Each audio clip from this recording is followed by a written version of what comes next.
Nag-attend lang ako nung last LEDAC nandun ako At ang alam ko, Postpone. ang gusto ng presidente, ituloy. Tuloy Oo, itong barangay. So, whose will prevail? Sino ba ang may last touch in lawmaking?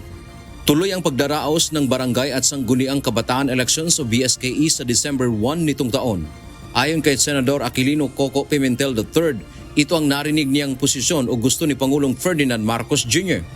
Kaugnay nito, naniniwala si Pimentel na nananatili ang posibilidad na i-veto ng Pangulo ang panukalang batas na maaaring magresulta ng pagpapaliban ng BSKE sa susunod na taon. Dagdag pa ni Pimentel, nasa Pangulo ang kapangyarihan na i-veto ang panukalang batas na ipinasa ng Kongreso.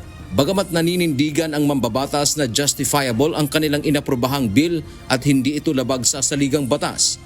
Sa tingin namin, constitutional. Pwede kaming magkamali sa pagdating sa Supreme Court.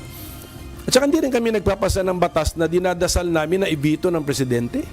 Una nang ipinanawagan ng election lawyer na si Attorney Romulo Macalintal na dapat i-veto ni PBBM ang reconciled bill ng Senado at Kamara bilang paggalang sa karapatan ng taong bayan na mamili ng kanilang sariling mga lider. May depekto umano ang panukala pagdating sa konstitusyon tulad ng Republic Act 11935 na nagpapaliban ng 2022 BSKE pero idineklarang labag sa saligang batas ng Korte Suprema. Samantala, ayon naman sa Commission on Elections, hindi sila nagpapakampante kung pipirmahan o hindi ng presidente ang panukala. Kaya habang wala pang malinaw na kasagutan kung ibivito o pipirmahan ito ng punong ehekutibo, ay tuloy pa rin ang komisyon sa mga paghahanda. Kabilang na rito ang procurement ng 60,000 yellow boxes dahil hindi naman anya ito masisira sakaling hindi tuloy ang halalan. Hinati po namin ang preparasyon sa tatlo. Ito pong sitwasyon natin ngayon na hindi maliwanag kung tuloy o hindi.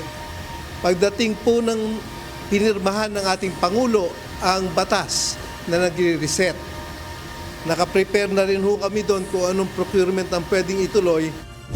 Inaasahan na rin ng COMELEC na may dudulog dito sa Korte Suprema kung sakaling magiging ganap ng batas ang panukala at makakuha ng Temporary Restraining Order o TRO, kaya hindi sila po pwedeng tumigil sa paghahanda. With all due respect, kahit naman mapirmahan ng ating Pangulo yung batas na magpopospone ng barangay and SK elections, sigurado meron pa rin pupunta sa Korte Suprema.